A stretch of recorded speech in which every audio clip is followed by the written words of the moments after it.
Hello everyone. Today we will going to discuss about the retina and photoreceptor. As you all know, the retina is the light sensitive neural layer of eye.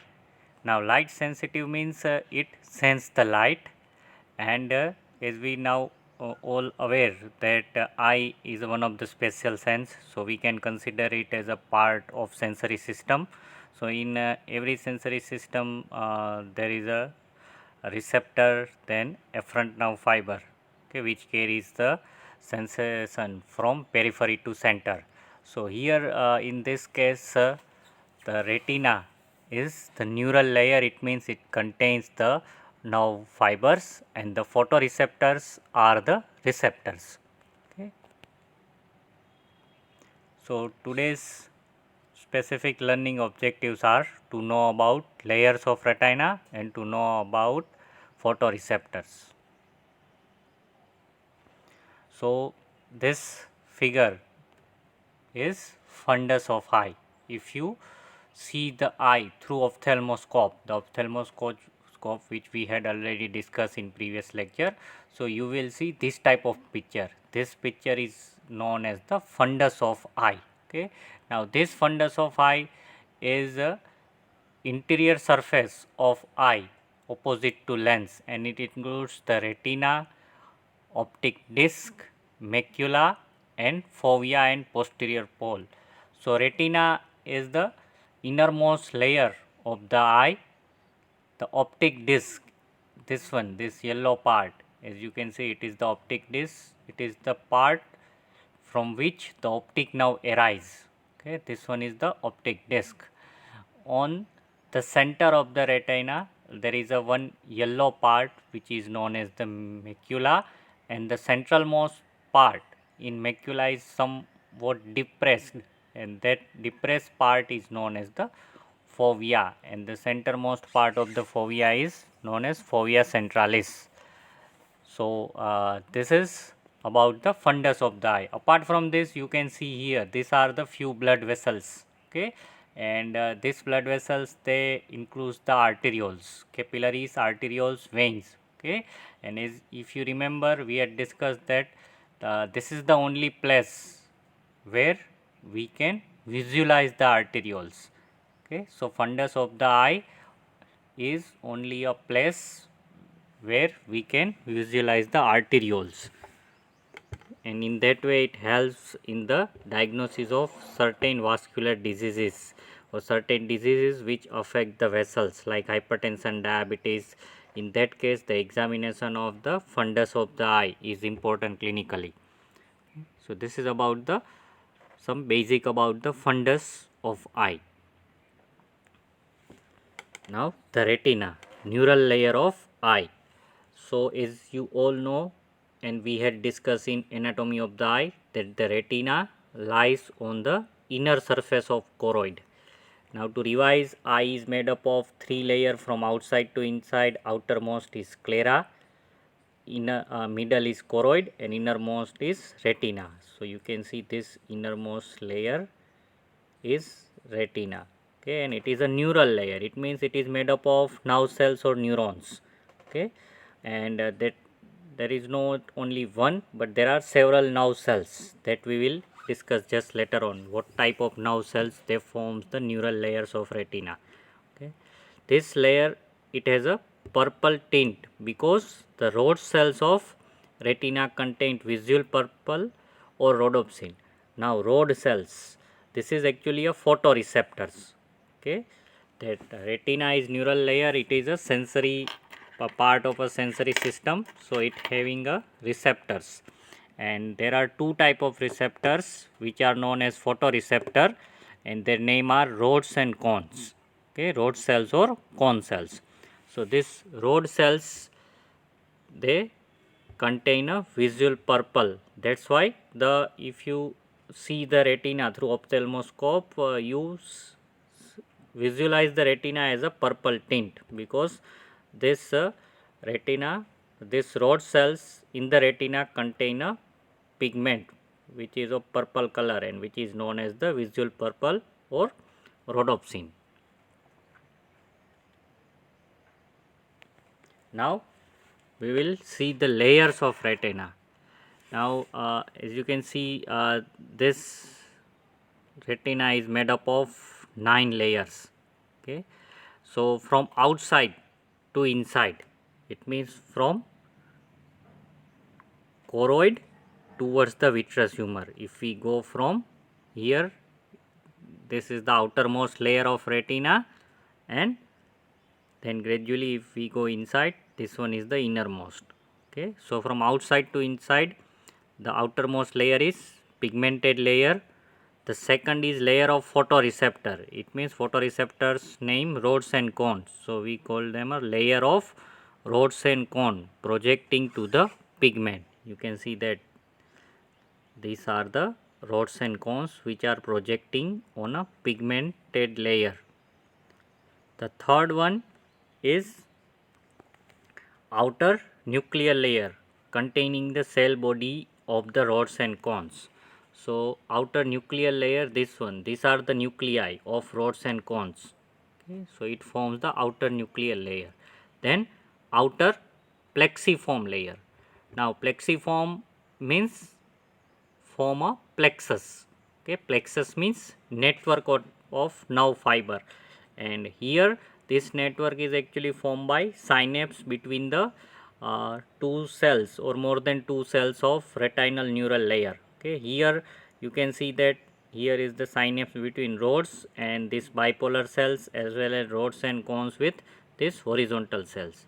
So this plexus, which is formed by the branches of different nerve cells in retinal layer in the outer part, that layer is known as outer plexiform layer. Then inner nuclear layer. One we have already discussed, the outer nuclear layer. Another one is inner nuclear layer, which once again, as the name suggests, it is formed by the nuclei of different cells. But here these different cells are mainly bipolar cells. So these bipolar cells, they form the inner nuclear layer. Then inner plexiform layer. So once again, plexiform means it forms the plexus or network, but here the synapses between the cells, they are between the bipolar cells and ganglionic cells, or between the few processes of amacrine cells are also involved in this inner plexiform layer. Then ganglionic layer. So these are the ganglionic cells. So the layer which is formed by these cells, it is known as ganglion cell layer or ganglionic layer. Layer of optic nerve fiber. Now the axons of ganglionic cell, it forms the optic nerve. Okay, here we have only one cell and one nerve fiber, but there are several ganglionic cells, and when all these axons of ganglionic cells combine, it forms the optic nerve. So optic nerve is formed by axons of ganglionic cells. Then layer of optic nerve fiber. So as we had discussed, this optic nerve fiber, they are actually a axons of ganglionic cell. And lastly, the inner limiting membrane. This inner limiting membrane, it separates all this neural layer from vitreous humor. Here is the inner side is the vitreous humor. Okay, so this inner limiting membrane, it is actually formed by a glial like cells. Okay, in the CNS you will see that the supporting cells of CNS, they are known as the glia, neuroglia. Okay, so same type of glial cells, they are seen in the retina, and they are known as the Muller cells. Okay, the supporting cells or glial cells in retinal layer, they are known as the Muller cells, and that Muller cells, they form the inner limiting membrane. Okay, so this one is formed by the Muller cells. So this is all the layers of retina. Just again we revise this layer from outside to inside.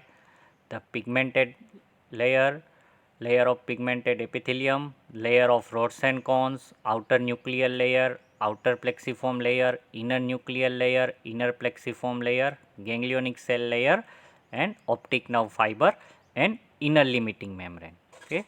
In some book there is one more membrane is there, which is known as outer limiting membrane. It is here. between the inner segment of rods and cones and between the outer nuclear layer. Okay, here there is a one more membrane which is given in some book, so it is known as the outer limiting membrane. Okay, and in that case there are, we can say there are 10 layers of retina. Here we had discussed the 9, but if you add the outer limiting membrane here between the inner segment of rods and cone and between the nuclei of rods and cones, then it is known as the outer limiting membrane. Here we have a inner limiting membrane, this one, inner limiting membrane, and one more membrane you can imagine here between the inner segment of rods and cones and between the outer nuclear layer. So in that case we have a 10 layers instead of 9, we have a 10 layers of retina. Now we will see the functions of each layer one by one. One more thing before that, you are seeing here the synaptic connection are there. Apart from the synaptic connection, it is believed that the few gap junctions are also present in between this any subsequent two cells. Okay, so gap junctions are also there for transmission of impulses in the retina. That is one more thing.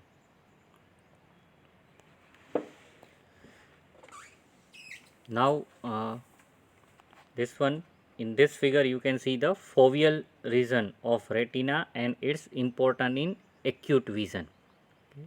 So as you can see here that all these layers they are connected. Okay, and there is actually a one specific type of arrangement, that the first of all, these are the photoreceptors, rods and cones. They form the synapse with bipolar cells, and bipolar cells then synapse with the ganglionic cell. This is a one type, specific type of arrangement.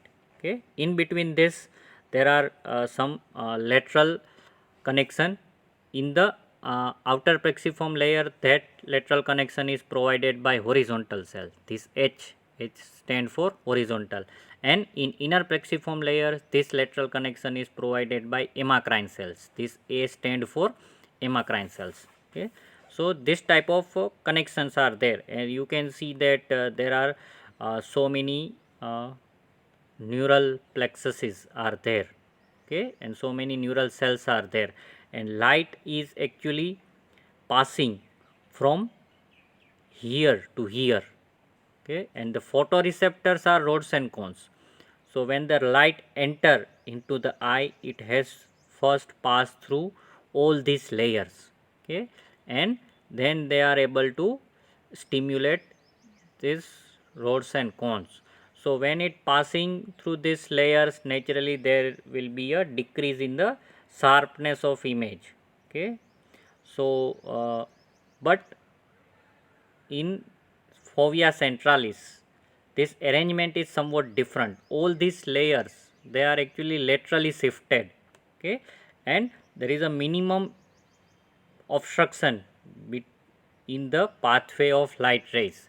So light ray can directly pass without facing much obstruction in the fovea centralis. Okay, that's why we are visualizing this figure separately, that this is the depressed part is fovea centralis, is actual diameter is around 1 square millimeter.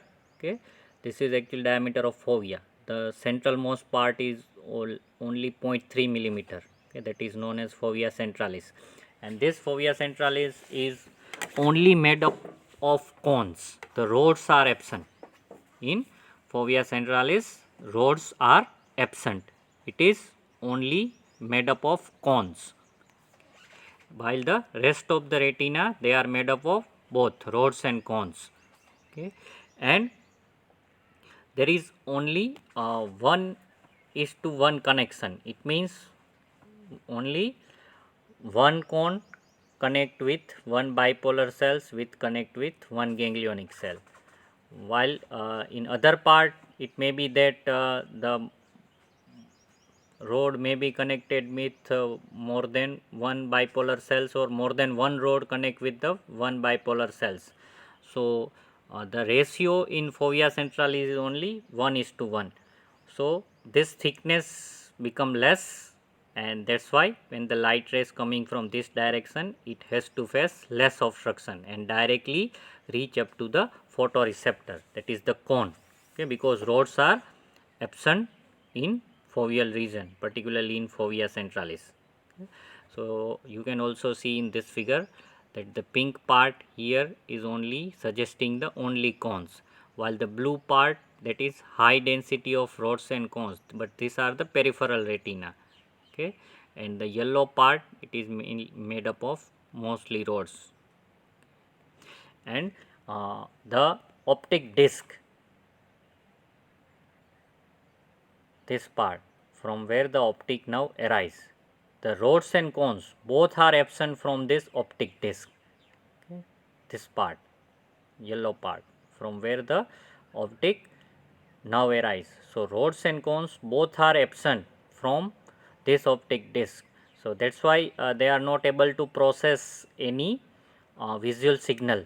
Okay, it means when light rays strike on the optic disc, it doesn't form any image. So that's why this place is known as the blind spot.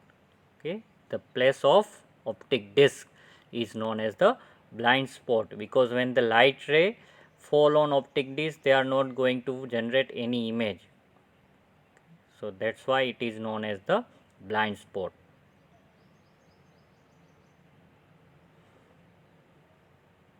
So this is the fovea centralis, it having a highest visual acuity in all of the retinal region. The fovea centralis having the highest visual acuity, and the light rays when focus on the fovea, it form a sharp image, and the visual acuity is maximum on fovea centralis.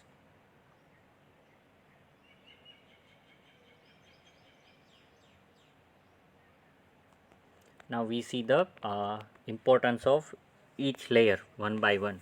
So first, the outermost layer is pigment layer of retina. The black pigment in the pigment layer, that is known as the melanin. Okay.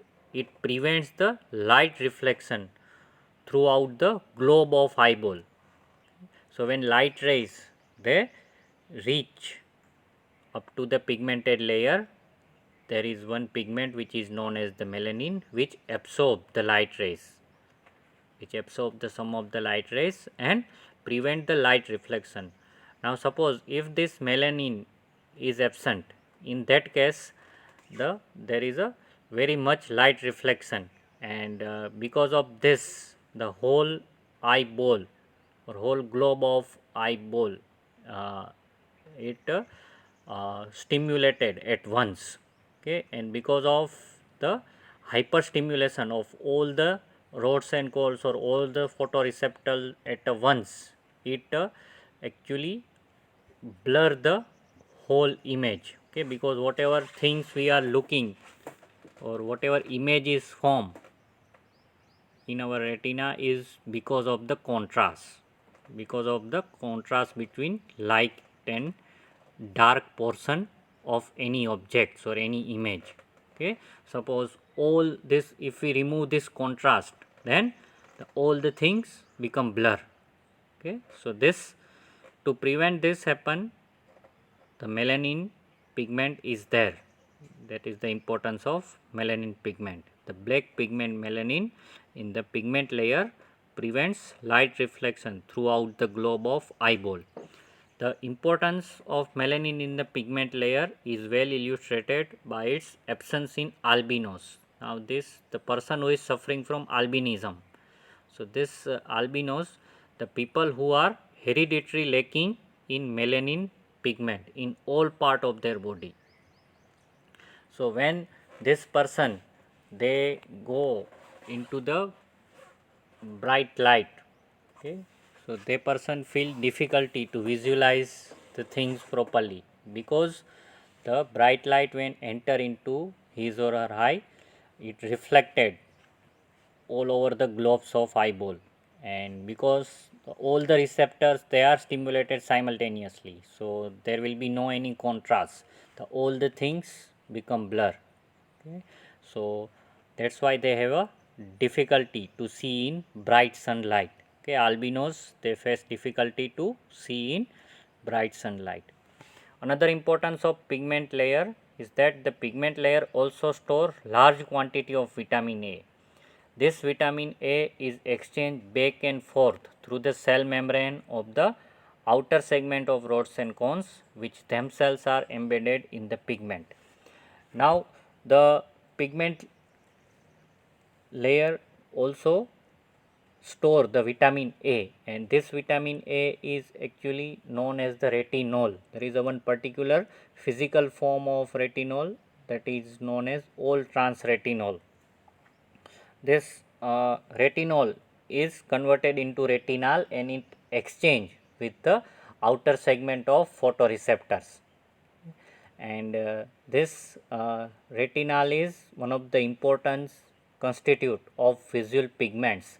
The visual pigments are chemicals which are stored in outer segments of rods and cones.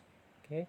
And this visual pigments they actually helps in the generation of receptor potential. When the light strike with the photoreceptor, it is this visual pigments which first process this light rays and then it generate the receptor potential inside the rods and cones. What are the actual process that we will see later on, but in that way the uh, vitamin A is important to maintain the normal level of this visual pigments in the rods and cones, and that's why vitamin A deficiency they affect the amount of this rods and cones, amount of this visual pigments in rods and cones, and that may cause the difficulty in vision. Okay, that we will see later on. Now the layer of rods and cone. Okay, so as their name suggests, they are the first they are the photoreceptor, and as their name suggests, the rods they are like rod shape and cones there are like cone shape. Okay, so this one is rod, this one is cone. It is believed that rod is mainly for a vision in dark or dim light. Okay. The rod is mainly responsible for vision in dim light or black and white vision, and cones they are responsible for color vision as well as in the vision in bright light. So, rods for dim light and black and white vision, cone is for color vision and in bright vision. Now, this is the one of the photoreceptor, which is actually made up of outer segment, inner segment, nucleus and synaptic body. This four part. We can divide the photoreceptor broadly into four part: outer segment, inner segment, nucleus and synaptic body. Now, outer segment is actually made up of several membrane infolding, and because of the membrane infolding it is made up of disc, or we can say it sacules. Okay, so disc or sacules, and this disc and sacules they contain the visual pigments. Okay, these visual pigments in case of rod we call them a rhodopsin or visual purpose. In case of cone there are three different type of color pigment to recognize three primary colors, and that's why they are only known as the cone pigment or color pigment. Okay, in case of cone. In case of rod it is known as rhodopsin or visual purple, and they are a transmembrane protein, and their concentration is so high that 40% of the all this membranous structure is made up of visual pigments. Okay, whatever the outer segment is formed by the membranous structure, the 40% part of this membranous structure is actually made up of visual pigments. Now, the inner segment they contain the cytoplasm as well as cell organelles. Okay, so the important cell organelle is mitochondria, because whatever the energy is required during this visual processing, it provided by this mitochondria. And the nucleus is there, and in between this inner segment and nucleus there is a one membrane which is known as outer limiting membrane, and synaptic body. This synaptic body, they contain the neurotransmitter which is released at a time of visual processing or neural processing in the retina. Okay.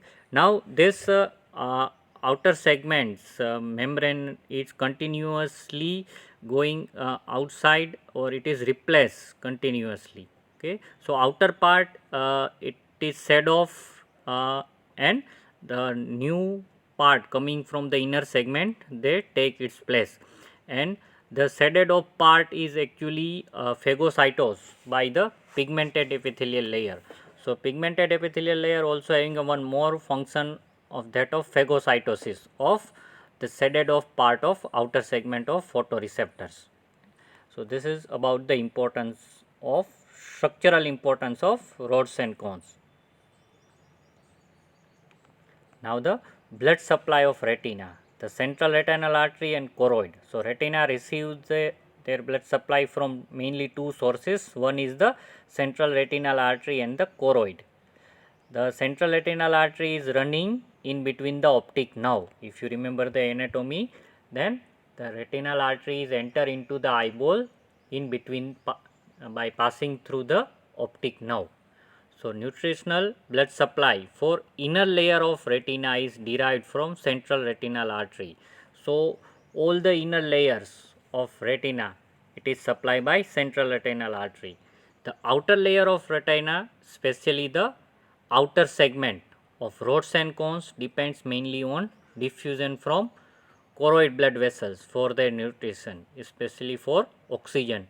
So the pigmented layer as well as layer of rods and cones, they are supplied by the choroidal blood vessels. Okay, while the rest of the all the inner layers, means the bipolar cells layer, ganglionic cells layer, then optic nerve layer, all that layers, they are supplied by the central retinal artery, while the outer two layer, that is layer of rods and cones as well as the pigmented epithelium, it is supplied by the blood which running in the choroidal blood vessels. Okay. And this difference they can be mainly responsible for the visual defect which occur in retinal detachment. There are two applied aspects of this. One is retinal detachment, another is age related macular degeneration. So let's see one by one. The first, the retinal detachment. In this disease, the neural retina, they occasionally detach from pigment epithelium, means pigment epithelium is remain in its place, while the other neural layer, they detach from rods and cone onwards. Okay. So all the inner layers from rods and cones, they detach from the pigment epithelium. In some instances, the causes of such detachment is injury to the eyeball that allows fluid or blood to collect between the neural retina and pigment epithelium. The detachment is occasionally caused by contracture of fine collagen fibrils in vitreous humor, which pull area of retina towards the interior of the globe. Okay, so two main reason. One is the injury which separate the layer of rods and cones from pigment epithelium. Because of the injury, whatever the inflammation or the fluid which is accumulated between the pigmented epithelium and layer of rods and cones, they further separate or they further exaggerate this detachment, or in some time the fibrosis occur in vitreous humor, and because of this fibrosis it pulls the neural layer away from the pigmented layer. Now when this type of separation occur, the particularly the layer of rods and cones, they are separated from pigmented epithelium and choroid, and they are depend for nutrition as well as oxygen on the choroidal blood supply.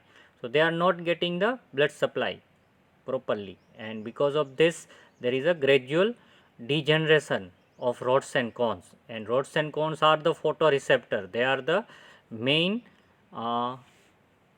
receptor portion as far as the visual processing is concerned. So, if rods and cone themselves are damaged, then that leads to the defect in visual processing, and the person cannot able to see properly, or the vision is affected.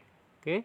So, that is why it is important to treat the retinal detachment. It means we have to reattach the retina surgically before it leads to the permanent damage to the rods and cones. If any delay between this surgery, or if there is a delay in this repair, and it already caused the damage to the rods and cones layer, then even if we reattach the retina, but once if the rods and cones are already damaged, then even after the repair it will not going to correct the visual defect, or the vision remain blur or affected even after the corrective surgery. So, it is important to treat the retinal detachment as early as possible before it leads to the permanent damage to rods and cones. Okay. So, you can consider the retinal detachment as one of the ophthalmic emergency. Now, another applied aspect is age related macular degeneration. So, here as you can see, the degeneration occur in macular region. The macular region, it is mainly made up of cones. Okay. And age related, it means that as age increases, the macula become degenerate. But if this degeneration is more, then it may going to affect the vision. Okay. So, there are two types, wet and dry age related macular degeneration. In wet AMD occurs when fragile blood vessels begin to form under the macula. So, the blood and fluid leaks from this vessel and rapidly damage the macula. In the normally in this fovea centralis region, the blood vessels they are minimum, and they are laterally displaced. But if suppose because of some abnormal reason, if this blood vessel is overgrown on macula, and then it start to leak the blood and fluid from the vessels, the vascular endothelial growth factor may contribute to the growth of this vessel. So, this abnormal growth of blood vessels in macular region is mainly because of excessive production of this vascular endothelial growth factor. So, the treatment any drugs which can inhibit the production of VEGF, or which can antagonize the effect of this VEGF, can be used in the treatment of wet AMD, okay, age related macular degeneration. Another form is dry AMD occur when the cones in the macula slowly break down, causing a gradual loss of central vision. Okay, because the macula or fovea centralis, they are mainly responsible for central vision. So, when this cones which are present in the macula, they are degenerate, that condition is known as dry AMD. So, these are the some applied aspect of this layer of rods and cones, as well as blood supply of this neural layers. Okay. Now, after that comes the all this outer nuclear, outer plexiform, inner nuclear, inner plexiform layers, then ganglionic cell layer, nerve fiber layers. So, in this let us see each one by one. So, we have discussed the pigment epithelium, we have discussed the layer of rods and cones. Now, the nuclear layer is it actually formed by the nuclei of rods and cones, okay. So, which we had already discussed. Then the outer plexiform layer, it is actually formed by the synapse between the photoreceptor and bipolar cells, okay, as well as few lateral connection is formed by the horizontal cells. So, in actual visual processing, we have a two type of pathway. Vertical pathway, it means the visual signals they are transmitted vertically from rods and cones towards the ganglionic cells. Another type of processing done by lateral pathway, that is, it provides the connection between the rods and cones. It means nearby photoreceptor as well as nearby bipolar cells. So, and in nearby ganglionic cells. So, this lateral connection is provided in the outer plexiform layer by horizontal cells, and same type of lateral connection is provided by amacrine cells in the inner plexiform layer. The detailed role in the visual processing we will discuss of all these cells later on when we discuss the actual neural processing in retina. Okay. But the important is that these cells, horizontal cells, they provide the lateral pathway in outer plexiform layer, and same lateral pathway is provided by amacrine cell in inner plexiform layer. The bipolar cells layer, they are one of the important neural cells in the retina. It provides the electrotonic conduction within the retina. It means it transmits the electrical potential from photopigments to the ganglionic cells. Now, ganglionic cells, they are the main cells because their axons form the optic nerve. Okay. So, the connection between the rods and cones and ganglionic cell is provided by bipolar cells. Now, bipolar cells are of two type, depolarizing and hyperpolarizing, that we will discuss again in detail during the neural processing. And finally, the ganglionic cells whose axons forms the optic nerve. Okay. So, it is, we can say, the output signal from the retina which goes up to the visual cortex. That output signal is provided by the ganglionic cell. Okay. So, ganglionic cells are the only output signal from the retina because it finally generates the action potential. So, action potential is generated in the axons of ganglionic cells, and its axons, they are combined and form the optic nerve. Okay. So, these are the importance of other layers of retina, and we had already discussed that the Muller cells, they form the inner limiting membrane. Okay. So, this is all about the layers of retina, importance of the blood supply of the retina, the primary functions and structure of rods and cones.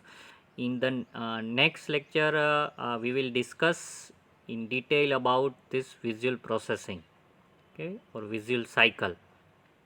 Thank you.